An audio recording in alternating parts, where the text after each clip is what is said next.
एक सपना अधूरा रह गया, बदला भी अधूरा रह गया और अपने दिल में बदले की आग लिए वो कब्र में पहुंच गई और आज भी अपने लिए जन्नत के दरवाजे खुलने का इंतजार कर रही है। वो एक ऐसी घरेलू लड़की थी जिसने अपने घर में रहकर माता पिता, भाई, परिवार वालों की सेवा करने के अलावा और कुछ नहीं सीखा। लेकिन फिर उसकी जिंदगी में ऐसा क्या हुआ कि वो बदला लेने को ही अपनी जिंदगी का मकसद बना बैठी। आज हम बात कर रहे हैं डेंजरस फीमेल डॉन सपना दीदी की, जिन्हें शबनम बी और अशरफ के नाम से भी जाना जाता है। हिंसा की देवी यानी गॉड्स ऑफ वायलेंस के नाम से फेमस सपना दीदी उर्फ अशरफ एक समय में मुंबई की जुर्म की दुनिया में अपना राज कायम करने में कामयाब रही। लेकिन एक साधारण लड़की के यहाँ तक पहुँचने की कहानी बड़ी दिलचस्प है।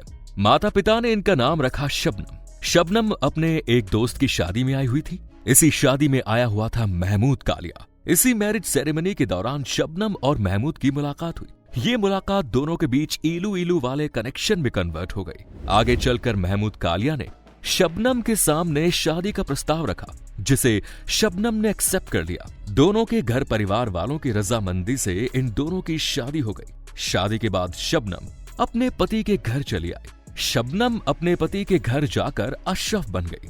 उसका नाम बदल दिया गया। वो अपने घर परिवार में खुश थी, हमेशा बुर्के में रहती, पति और ससुराल वालों के कहने में चलती, उनकी सेवा करती। देखते ही देखते 5 साल बीत गए। महमूद अपनी बीवी से काफी खुश था। अशरफ भी अपने पति से खुश थी, लेकिन वो ये नहीं जानती थी कि उसका पति आखिर काम धंधा क्या करता है। जिस पति की कमाई पर वो ऐश कर रही थी और एक बेगम की तरह जिंदगी गुजार रही थी, वो कमाई वो किस तरह से कर रहा था।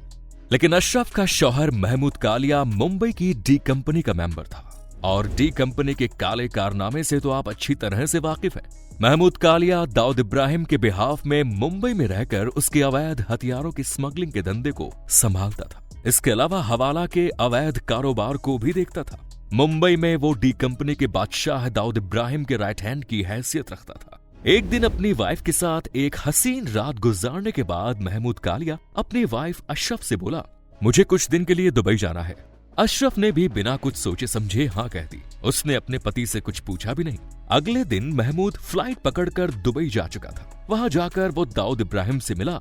इस मुलाकात में इन दोनों की क्या बातचीत हुई ये तो कहा नहीं जा सकता, लेकिन दाऊद इब्राहिम से मुलाकात के 2 दिन बाद महमूद कालिया को दुबई पुलिस ने अरेस्ट कर लिया और वो दुबई जेल पहुंच गया।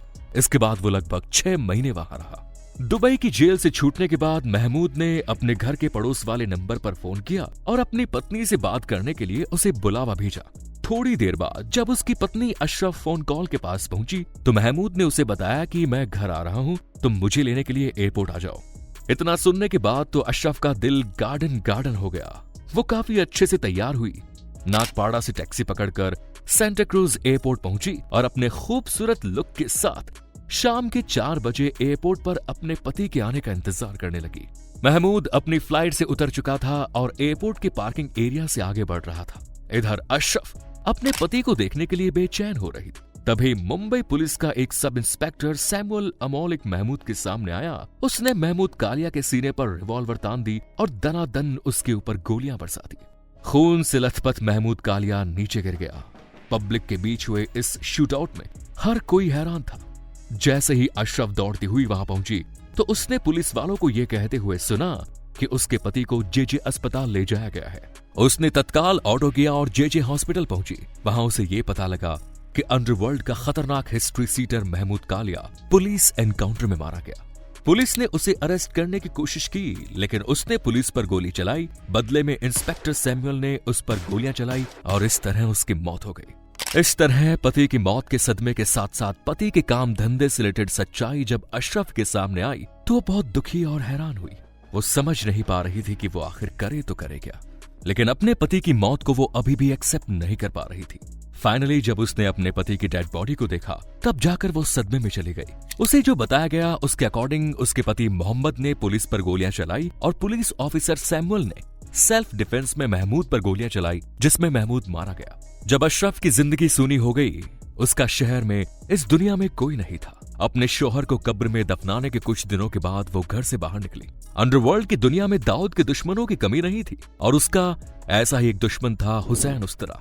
ये अंडरवर्ल्ड के तमाम इन्फॉर्मर्स का लीडर था। उसके पास अंदर से लेकर बाहर तक की तमाम खबरें होती थी। वो महमूद कालिया का बहुत गहरा दोस्त था और ये बात अशरफ को मालूम थी। उस रात घर से निकलने के बाद अशरफ हुसैन के घर पहुंची। तब हुसैन ने उससे बताया कि उसके पति की मौत के लिए उस सब इंस्पेक्टर के साथ साथ दाऊद इब्राहिम भी जिम्मेदार है, क्योंकि उसने ही महमूद कालिया के हिंदुस्तान आने की खबर मुंबई पुलिस को दी थी।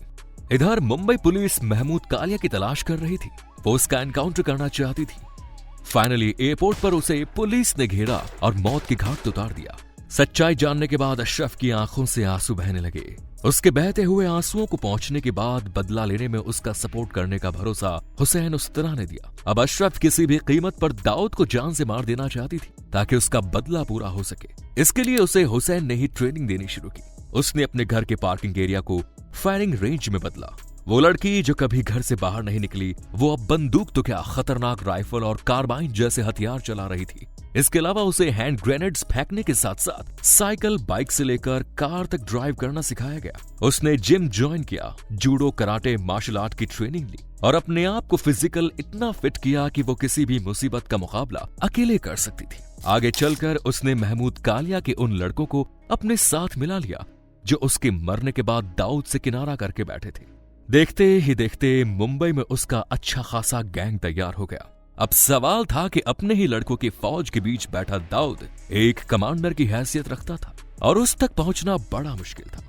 सबसे पहले तो यह डिसाइड किया गया कि दाऊद के सारे अवैध धंधों को बंद कराया जाए ताकि डी कंपनी को नुकसान हो। वो दाऊद के धंधे की रीढ़ की हड्डी को तोड़ना चाहती थी। एक बार बाइक चलाते वक्त उसका बुर्का गाड़ी में फंस गया और वो गिरते गिरते बची।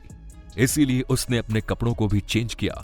आगे चलकर उसने इंस्पेक्टर सैमुअल के खिलाफ भी पुलिस में शिकायत की। जब निचले अफसर ने उसकी बात नहीं सुनी तो वो ऊपर के अधिकारियों से मिली और इंस्पेक्टर सैमुअल के खिलाफ जांच शुरू की। उसे उम्मीद थी कि शायद पुलिस उसे दुबई से यहां लेकर आएगी और फिर उसे दाऊद को टपकाने का मौका मिल जाएगा, लेकिन ये काम आसान नहीं था। अशरफ ने अब अंडरवर्ल्ड में ऑपरेट करने के लिए अपना नाम बदलकर सपना रख लिया। अब ये गैंग दाऊद के खिलाफ ऑपरेट करने लगा। वो दाऊद के बारे में इंफॉर्मेशन पुलिस को दे दिया करते थे। उसके सारे स्मगलिंग, अवैध वसूली जैसे धंधे की इंफॉर्मेशन पुलिस को मिल जाया करती थी। डांस बार ये जैसी किसी जगह पर जैसे ही दाऊद का कोई शूटर और उसका आदमी नजर आता, सपना इसकी इंफॉर्मेशन भी पुलिस को देती। देखते ही देखते दाऊद के धंधों पर पुलिस की रेड की कार्रवाई होने लगी और दाऊद के शूटर भी एनकाउंटर में मारे जाने लगे। पुलिस भी इन पर कार्रवाई कर रही थी, लेकिन अभी भी अशरफ उस रास्ते की तलाश कर रही थी जो उसे दाऊद की मौत की तरफ ले जाए। दाऊद इंडिया नहीं आ सकता था, इसीलिए अशरफ ने दाऊद के पास जाने का फैसला किया। दरअसल अप्रैल साल 1987 को दुबई स्थित शारजाह के क्रिकेट ग्राउंड पर भारत और पाकिस्तान का मैच होने जा रहा था और खबर थी कि दाऊद इब्राहिम इस मैच को देखने के लिए जरूर आएगा। तब अशरफ ने दुबई जाने का फैसला किया। वो अपने लड़कों के साथ मैच के 3 दिन पहले स्टेडियम पहुंच गई। उसने सेटिंग जमाई और स्टेडियम की रैकी की। उसने ये पता लगा लिया कि दाऊद कहां बैठेगा, उसके आसपास लोग कहां बैठेंगे। उस दिन दाऊद का गेम बजाना पक्का था, लेकिन अचानक छोटा शकील को इसकी इंफॉर्मेशन मिली कि दाऊद के खिलाफ फील्डिंग जमाई जा चुकी है। कुल मिलाकर एग्जीक्यूशन से पहले ही अशरफ का ये प्लान लीक हो गया और अशरफ को भी समय पर इस बात की जानकारी मिल गई कि उसका ये प्लान दुश्मन को पता लग चुका है। इसीलिए अब वो वापस इंडिया आ गई। इधर जब दाऊद को इस पूरे कांड की खबर लगी तो उसने छोटा शकील को इशारा कर दिया और छोटा शकील ने मुंबई में मौजूद अपने लड़कों को इशारा किया। अब सपना पर कभी भी हमला हो सकता था, इसीलिए उसने सिक्योरिटी के पर्पस से सेकंड मैरिज की मुंबई पुलिस के इंस्पेक्टर निसार शेख के साथ। अब सपना निसार शेख के साथ नागपाड़ा के मोती मोहल्ला में रहती थी। दूसरी तरफ एजाज पठान को दिसंबर 1988 में सपना दीदी के नाम की सुपारी मिल गई। उसने फरवरी 1989 को रमजान के 5वें दिन सपना को ठोकने का प्लान बनाया।